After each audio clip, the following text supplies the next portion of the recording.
दोस्तों, बचपन में मैं हाथ पर कॉकरोच रखकर लोगों को डराती थी, बच्चों बच्चों में।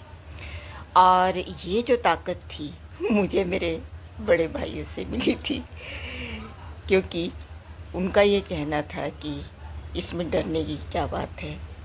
वो भी शरारत में हाथ में ले लेते थे और मैं बच्ची थी, उन्हें देखती थी और बस हाथ में कॉकरोच लेकर औरों को डराती थी, टिड्डा पकड़कर हाथ में औरों को भी डराने का काम करती थी।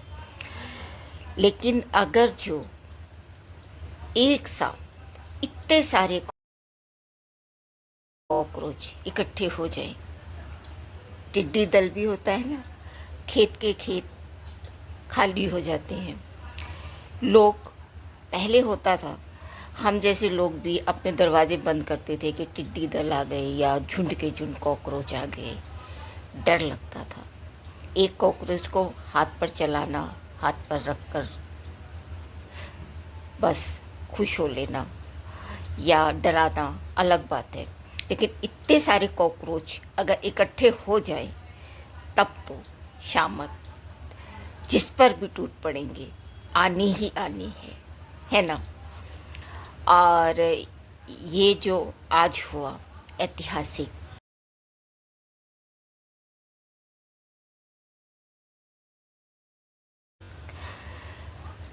इसमें सबसे बड़ी ताकत बाबा साहब का संविधान ने पहले भी लिखा था। जब इन्होंने प्रेस कॉन्फ्रेंस की थी, कहाँ की थी? कॉन्स्टिट्यूशनल क्लब में। और उस समय भी यही कहा था कि संविधान के दायरे में रहकर शांतिपूर्ण धरना प्रदर्शन। आज जब अभिजीत दीप के एयरपोर्ट पर हाथ में बाबा साहब की फ़ोटो लिए, किताब लिए निकले और यहाँ स्टेज पर जंतर मंतर पर भी हाथ में बाबा साहब की तस्वीर लिए बार बार कह रहे थे कि शांतिपूर्ण ढंग से करना है। कई लोग अटकलें लगा रहे हैं कि ये जो है अरविंद केजरीवाल जैसा आंदोलन। कई लोग कह रहे हैं कि जो जन स्वराज है उसकी तरह ये कुछ होगा, वो कुछ होगा। साहब, हम तो यह मानते हैं कि ये बच्चे कुछ तो अलग हैं। इसीलिए देश की नहीं, विश्व की सारी माँओं को मैं सल्यूट करती हूँ। ऐसे बच्चे जो सही को सही और गलत को गलत कहने की हिम्मत रखते हैं। और ये बच्चे, इनका आक्रोश और इनका विरोध जायज़ भी है और समझने की ज़रूरत भी है। अगर धर्मेंद्र प्रधान का इस्तीफ़ा ये बच्चे मांग रहे हैं तो उसकी वजह है। पर हाँ, यहाँ मैं प्रधानमंत्री नरेंद्र मोदी जी का धन्यवाद तो दूंगी कि जहाँ यहाँ जंतर मंतर पर एक हफ्ते पहले तक परमिशन लेने के लिए पुलिस को इंटीमेशन देना ज़रूरी होता है, लेकिन यहाँ ऐसा कुछ नहीं हुआ। इसीलिए कहा जा रहा है कि कहीं पीछे से सरकार का समर्थन तो नहीं है। भाई, सरकार का समर्थन है या नहीं है यह अलग मुद्दा है, लेकिन साहब, इतना सारा कॉकरोच एक साथ इकट्ठे होकर अगर झुंड के झुंड किसी पर भी टूट पड़े तो घबराना ज़रूरी है। और प्रधानमंत्री नरेंद्र मोदी जी का धन्यवाद इसलिए कि आज ही इन बच्चों ने परमिशन मांगी जंतर मंतर के लिए और पुलिस ने खुशी खुशी परमिशन दी भी। और जो कुछ भी हुआ यहाँ प्रदर्शन धरना शांतिपूर्ण रहा। लोगों ने कोशिश की कि कुछ गड़बड़ हो जाए कुछ गड़बड़ हो जाए, कुछ गड़बड़ हो जाए, लेकिन नहीं हो पाई और उम्मीद के आगे भी नहीं होगी, क्योंकि ये बच्चे कुछ अच्छा मिशन लेकर चल रहे हैं।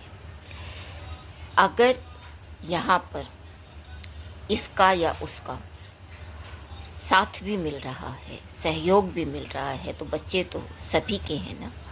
पूरे विश्व भर में अगर करोड़ों लोग बच्चे जुड़े सोशल प्लेटफॉर्म पर और वास्तविकता में यहाँ जंतर मंतर पर एकदम अपनी एकजुटता जाहिर की, प्रदर्शित की, लोग दूर दूर से आ रहे थे। कोई कहीं से, किसी स्टेट से, कोई किसी स्टेट से, दिल्ली से ही नहीं। तब इसकी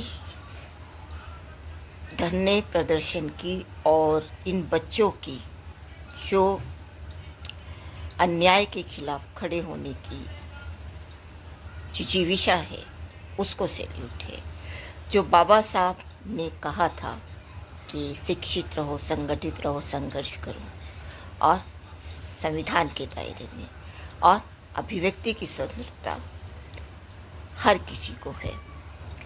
और ये हमारे प्रधानमंत्री आदरणीय नरेंद्र मोदी जी ने बिल्कुल साबित कर दिया कि बिल्कुल है, और दी भी, क्योंकि प्रधानमंत्री नरेंद्र मोदी जी के इशारे के बिना तो पत्ता भी नहीं खड़कता, फिर पुलिस कैसे परमिशन दे देती साहब। तो धन्यवाद प्रधानमंत्री नरेंद्र मोदी जी कि आपने बच्चों को दिन के दिन प्रदर्शन करने की इजाज़त दी। उम्मीद कि जल्द ही धर्मेंद्र प्रधान का इस्तीफ़ा भी आएगा या उन्हें हटाकर किसी और को लाया जाएगा। ऐसी देश की नहीं, दुनिया की सारी माएँ आप पर नजरें टिकाए हैं। आप तो विश्व नेता हैं, तब बच्चों का ध्यान रखिए मोदी जी।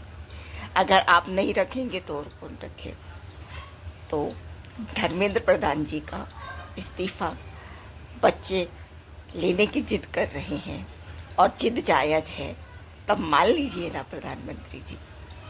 और मैं सुनीता राजेश्वर, जय हिंद, जय भारत।